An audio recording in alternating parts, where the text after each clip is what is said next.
નમસ્કાર ગુજરાત વાસીઓ, ફરી એક વખત આપ સર્વે મિત્રોનું હાર્દિક સ્વાગત છે આજના તાજા અને નવા હવામાન સમાચારના વિડીયોની અંદર। મિત્રો, આજે થઈ છે 27મી જુલાઈ અને વાર થયો છે સોમવારના લાઈવ હવામાન સમાચાર જાણીએ તો મિત્રો, અત્યારે બંગાળની ખાડીમાં જે લો પ્રેશર સિસ્ટમ હતી કે જે આગામી કલાકોની અંદર ડિપ્રેશનની અંદર ફેરવાઈ જશે અને આ વરસાદી સિસ્ટમ ડિપ્રેશનની અંદર ફેરવાઈ જવાની સાથે સાથે એ વરસાદી સિસ્ટમ સતત પશ્ચિમ દિશા તરફ આગળ વધશે। તો આગામી 3 કલાક માટે ગુજરાત વાસીઓ બિસ્તરા પોટલા બાંધીને થઈ જજો તૈયાર, કારણ કે બંગાળની ખાડીમાંથી વર્ષ 2026નું પ્રથમ વાવાઝોડું ગુજરાત નજીક આગળ વધી રહ્યું છે। ત્યારે ગુજરાતના જાણીતા હવામાન નિષ્ણાંત એવા અંબાલાલ પટેલે પણ ગુજરાતમાં આકાશી આફત આવશે તેવી આગાહી વ્યક્ત કરી છે। બંગાળની ખાડીવાળી વરસાદી સિસ્ટમ સતત મધ્ય ભારતના ભાગો તરફ આગળ વધશે અને મધ્ય ભારતના ભાગોમાં ઓલરેડી સાયક્લોનિક સર્ક્યુલેશનવાળી મજબૂત વરસાદી સિસ્ટમ સક્રિય છે અને આ વરસાદી સિસ્ટમ સાથે મર્જ થઈને ગુજરાતના ભાગો તરફ ત્રાટકવા માટે આગળ વધશે। મિત્રો, વર્ષ 2026નું પ્રથમ વાવાઝોડું અત્યારે બંગાળની ખાડીમાં સક્રિય બન્યું છે, જ્યારે ઉત્તર ગુજરાતના ભાગોમાં અને રાજસ્થાન અને પાકિસ્તાનના વિસ્તારોની અંદર અત્યારે લો પ્રેશર સિસ્ટમ અત્યારે ભૂકા કાઢતી જોવા મળી છે। મિત્રો, ગુજરાતની અંદર આજે મોટી આગાહી કરવામાં આવી છે। હવામાન વિભાગના જણાવ્યા અનુસાર 30 તારીખ પછી ગુજરાતની અંદર ભારે વરસાદનો રાઉન્ડ જોવા મળશે, કારણ કે બંગાળની ખાડીની અંદર રહેલી સિસ્ટમ છે એ સક્રિય બની છે અને હવામાન વિભાગના જણાવ્યા અનુસાર આગામી 31 તારીખથી ગુજરાતમાં વરસાદના નવા રાઉન્ડને લઈને હવામાન વિભાગની અને હવામાન નિષ્ણાંતો દ્વારા જુદી જુદી આગાહી વ્યક્ત કરવામાં આવી છે। હવામાન વિભાગે કહ્યું છે કે મિત્રો, 1 તારીખથી ગુજરાતની અંદર વરસાદની તીવ્રતા છે એ વધી શકે છે અને આ તીવ્રતા વધવાનું કારણ કે જે હવામાન વિભાગ દ્વારા જે બંગાળની ખાડીની અંદર જે સિસ્ટમ છે એ સિસ્ટમ ડિપ્રેશન સ્વરૂપમાં મિત્રો આગળ વધશે અને મધ્ય ભારત થઈ એ સિસ્ટમ છે મિત્રો ગુજરાતના રિજનના ભાગોમાં એટલે કે ઉત્તર ગુજરાત, મધ્ય પૂર્વ ગુજરાત અને દક્ષિણ ગુજરાતના ભાગો તરફ ત્રાટકવા માટે આગળ વધવાની છે અને ભારેથી અતિ ભારે વરસાદના નવા રાઉન્ડની નવી આગાહી વ્યક્ત કરવામાં આવી છે। અત્યારનું ઉપગ્રહ ઉપરથી લેવામાં આવેલું સેટેલાઇટ પિક્ચર તમે જોઈ શકો છો। પરેશભાઈ ગોસ્વામી તરફથી પણ આગાહી કરવામાં આવી છે, હવામાન નિષ્ણાંતો દ્વારા પણ આગાહી કરવામાં આવી છે અને ગુજરાતની અંદર મિત્રો 31 તારીખથી લઈને આગામી 5 ઓગસ્ટના સમયગાળા દરમિયાન ગુજરાતમાં એક વખત ફરી એકવાર ભારેથી ભારે વરસાદ રેડ એલર્ટવાળી વોર્નિંગ હવામાન વિભાગ પણ વ્યક્ત કરી શકે છે। મોડેલો દ્વારા આવું આગાહીની અંદર દર્શાવવામાં આવી રહી છે। ગુજરાતની અંદર બેક ટુ બેક વરસાદનો નવો રાઉન્ડ જોવા મળશે। મિત્રો, મોડેલોની અંદર જે ભારે વરસાદનો રાઉન્ડ છે એ દેખાઈ રહ્યો છે એ પણ મિત્રો તમે જોઈ શકો છો। હવે મિત્રો, અમદાવાદ હવામાન વિભાગ તરફથી સમગ્ર ગુજરાત રાજ્યનો નકશો રજૂ કરવામાં આવી રહ્યો છે। નકશા વિશે થોડીક વિગતવાર માહિતી મેળવીએ। હાલ મિત્રો તમે જોઈ શકો છો, અત્યારે અમદાવાદ હવામાન વિભાગ તરફથી સમગ્ર ગુજરાત રાજ્યનો નકશો છે રજૂ કરવામાં આવ્યો છે અને આગામી 31 તારીખ સુધી ગુજરાતમાં હવામાન વિભાગની આગાહી સામે આવીને ત્યાર પછી ઓગસ્ટ મહિનાની શરૂઆત સાથે ગુજરાતના દક્ષિણ ગુજરાત, કચ્છ, સૌરાષ્ટ્રના દરિયાકાંઠે ભારે વરસાદ જોવા મળશે। સૌરાષ્ટ્રની અંદર ભાવનગર છે, આ સાથે અમરેલીનો વિસ્તાર છે, સાથે સાથે મિત્રો તમે જોઈ શકો છો રાજકોટ, જામનગરના વિસ્તારોમાં અત્યંત ભારે વરસાદ અને દક્ષિણ ગુજરાત અને મધ્ય પૂર્વ ગુજરાતના વિસ્તારોમાં વલસાડ છે, સુરત છે, તાપી છે, નવસારી, વલસાડ, દમણ, દાદરાનગર હવેલીના વિસ્તારોમાં મિત્રો આગામી 8મા મહિનાની 1લી તારીખના રોજ પણ તમે જોઈ શકો છો, ઓગસ્ટ મહિનાની 1લી તારીખના રોજ અત્યંત ભારે વરસાદ પડવાને લઈને ઓરેન્જ એલર્ટવાળી વોર્નિંગ છે દર્શાવવામાં આવી છે। છોટાઉદેપુરનો વિસ્તાર છે, નર્મદાના વિસ્તારોની અંદર ઓરેન્જ એલર્ટ છે દર્શાવવામાં આવી રહ્યું છે। 31 તારીખના રોજ પણ તમે જોઈ શકો છો કે ગુજરાતના મધ્ય પૂર્વ ગુજરાતના અને દક્ષિણ ગુજરાતના ભાગોમાં ભારે વરસાદની આગાહી વ્યક્ત કરવામાં આવી છે।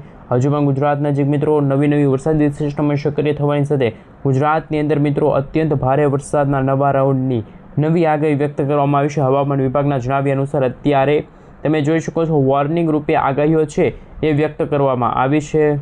હવે મિત્રો, અમે તમને અત્યારે ઉપગ્રહ ઉપરથી લેવામાં આવેલું જે સમગ્ર ભારત દેશનું સેટેલાઇટ પિક્ચર છે બતાવી રહ્યા છીએ। આપ અહીં જોઈ શકો છો આપણું ગુજરાત રાજ્ય છે અને ગુજરાતની બીજી બાજુ બંગાળની ખાડી છે। બંગાળની ખાડી છે મિત્રો અત્યારે સક્રિય છે અને તેમને લઈને મિત્રો આપ અહીં જોઈ શકો છો અત્યારે ભારે ક્લાઉડ છે એ જોવા મળી રહ્યા છે અને વરસાદી સિસ્ટમનો ઘેરાવો પણ મિત્રો તમે જોઈ શકો છો। બંગાળની ખાડીના દરિયામાં તમામ વિસ્તારમાં કાળા ડિબાંગ વાદળાઓ જોવા મળી રહ્યા છે અને ગુજરાત ઉપર હવે રાજસ્થાનનો વિસ્તાર છે ને રાજસ્થાનના વિસ્તારો તરફ એક લો પ્રેશર સિસ્ટમ બનેલી છે અને આ લો પ્રેશર સિસ્ટમના કારણે ગુજરાત ઉપર રાજસ્થાનના વિસ્તારોમાં મિત્રો તમે જોઈ શકો છો વિસ્તાર ઉપર પણ ક્લાઉડ છે એ મિત્રો વરસાદી વાદળાઓ છે જોવા મળી રહ્યા છે. હાલમાં મિત્રો તમે જોઈ શકો છો નવી વરસાદી સિસ્ટમ સક્રિય બનવાની સાથે ગુજરાતમાં ત્રાટકવા માટે આગળ વધશે.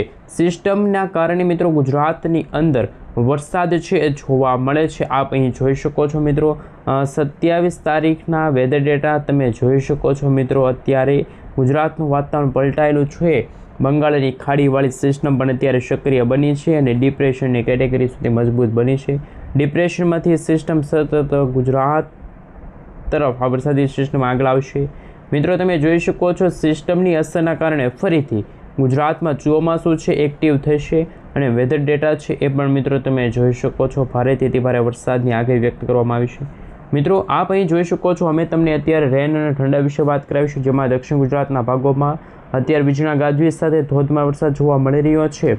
જ્યારે મિત્રો હજુ પણ ગુજરાતમાં મધ્ય પૂર્વ ગુજરાતના ભાગોમાં વરસાદનું આફત તોળાતું જોવા મળશે. પૂર જેવી સ્થિતિનું નિર્માણ થશે.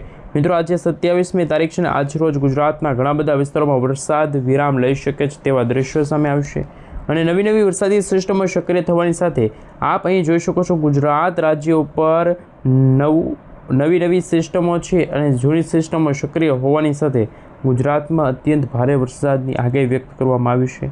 મિત્રો આપ અહીં જોઈ શકો છો હવામાન વિભાગના જણાવ્યા અનુસાર મિત્રો તારીખ 29 તારીખની આ સાથે મિત્રો તમે જોઈ શકો છો બંગાળની ખાડીવાળી વરસાદી સિસ્ટમ છે એ સક્રિય બની છે, પરંતુ ગુજરાત ઉપર ક્લાઉડ છે દેખાતા જોવા મળી રહ્યા છે.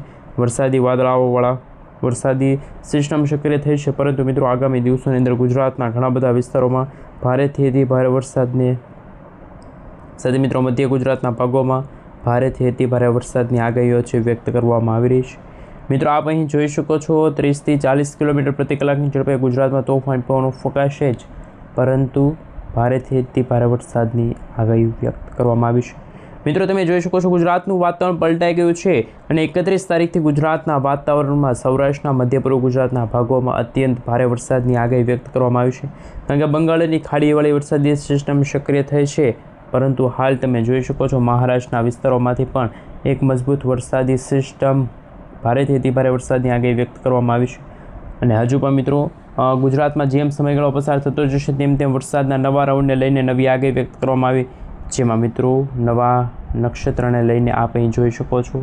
ગુજરાત રાજ્યના જે બોર્ડર લાગુના વિસ્તારો છે, મહેસાણા, સાબરકાંઠા, અરવલ્લી, મહીસાગર, દાહોદ લાગુના વિસ્તારો છે અને હજુ પણ મિત્રો ગુજરાતમાં કાળા ડિબાંગ વાદળાઓ જોવા મળી રહ્યા છે. એ વરસાદી વાદળાઓનો ગોટો ગુજરાતમાં ત્રાટકતો જોવા મળવાનો છે, પરંતુ હજુ પણ મિત્રો ગુજરાતમાં ભારેથી અતિ ભારે વરસાદની આગાહી હાલ મિત્રો તમે જોઈ શકો છો. અત્યારે જે રીતના વેધર ડેટા સામે આવી રહ્યા છે કે જેમાં અત્યારના લાઈવ હવામાન સમાચાર જાણીએ તો મિત્રો આપ અહીં જોઈ શકો છો. મિત્રો ખાસ કરીને ઘરની બહાર નીકળતા નહીં, કારણ કે અત્યારે હવામાન ફરી એકવાર બદલાઈ ચૂક્યું છે. હવે ગુજરાતમાં હળવાથી મધ્યમ વરસાદ નહીં, પરંતુ વાવાઝોડા સાથે વરસાદની આગાહી છે વ્યક્ત કરવામાં આવી છે. મિત્રો આપ અહીં જોઈ શકો છો ગુજરાતમાં અતિ ભારે વરસાદ પડવાની પણ આગાહી નથી. ખાસ કે મિત્રો ગુજરાત તરફ રાજસ્થાનના ભાગો તરફ અત્યારે 700 HP લેવલના ભેજવાળા ઝુકાવ ધરાવતો એક છેડો છે મિત્રો રાજસ્થાનના ભાગોથી ઉત્તર ગુજરાતના ભાગો તરફ આગળ વધ્યો છે અને એ વરસાદી સિસ્ટમની અસરના કારણે ઉત્તર ગુજરાત અને છેલ્લા મિત્રો 24 કલાકની અંદર ખાસ તમે જોઈ શકો 24 કલાકની અંદર 48થી લઈને મિત્રો 53 તાલુકાની અંદર સાર્વત્રિક વરસાદ જોવા મળી ચૂક્યો છે.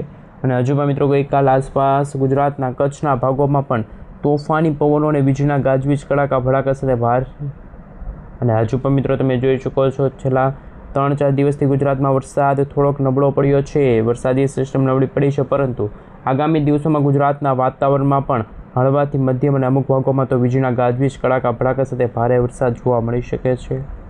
હજુ પણ મિત્રો તમે જોઈ શકો બનાસકાંઠા, સાબરકાંઠા, અરવલ્લી, મહીસાગર, દાહોદ લાગુના વિસ્તારોમાં અત્યંત તોફાની વરસાદ અને મેઘતાંડવ શરૂ થતું હોય તો દ્રશ્યો સામે આવી શકે છે. સાથે મિત્રો છેલ્લા 24 કલાકની અંદર ગુજરાત રાજ્યમાં 200થી પણ વધુ તાલુકાની અંદર મિત્રો સાર્વત્રિક વરસાદ નોંધાઈ ચૂક્યો છે. ગુજરાતવાસીઓ માટે સૌથી ખુશીના સમાચાર, કારણ કે સૌથી વધારે વરસાદ દક્ષિણ ગુજરાતના વિસ્તારો છે, વલસાડ લાગુનો વિસ્તાર છે. ભારેથી અતિ ભારે વરસાદની આગાહી વ્યક્ત કરવામાં આવી શકે છે. હજુ પણ મિત્રો તમે જોઈ શકો છો સિસ્ટમ છે મિત્રો ભારેથી અતિ ભારે વરસાદની આગાહી વ્યક્ત કરવામાં આવી. સાથે મિત્રો તમે જોઈ શકો છો હજુ પણ ગુજરાતમાં આવનારા દિવસોની અંદર વરસાદના નવા રાઉન્ડને લઈને નવી નકોર આગાહી વ્યક્ત કરવામાં આવી, જેમાં મિત્રો 30 તારીખે ગુજરાતમાં વરસાદનું નવું નક્ષત્ર શરૂ થશે. નવા નક્ષત્રની શરૂઆત સાથે મિત્રો ગુજરાતના ઘણા બધા વિસ્તારોમાં ભારે મેઘખાંગા થતા જોવા મળવાના છે ભારેથી અતિભારે વરસાદની. સાથે સાથે મિત્રો તમે જોઈ શકો છો એક નવું હવાનું હળવું દબાણ સક્રિય થયું છે, જેમના કારણે મિત્રો આપ અહીં જોઈ શકો છો ભારેથી અતિભારે વરસાદની આગાહીઓ છે એ વ્યક્ત કરવામાં આવી છે. કડાકા ભડાકા સાથે થંડરસ્ટોર્મ એક્ટિવિટીના ભાગરૂપે છે જો ત્યાં. પરંતુ મિત્રો તમે જોઈ શકો છો વરસાદી વાતાવરણ જામ્યું છે. કાળા ડિબાંગ વાદળાઓ વચ્ચે ગુજરાતમાં ભારે મેઘખાંગા થતા હોય તેવા દ્રશ્યો પણ સામે આવ્યું છે અને વરસાદના નવા રાઉન્ડની શરૂઆત ગુજરાતમાં થતી જોવા મળવાની છે.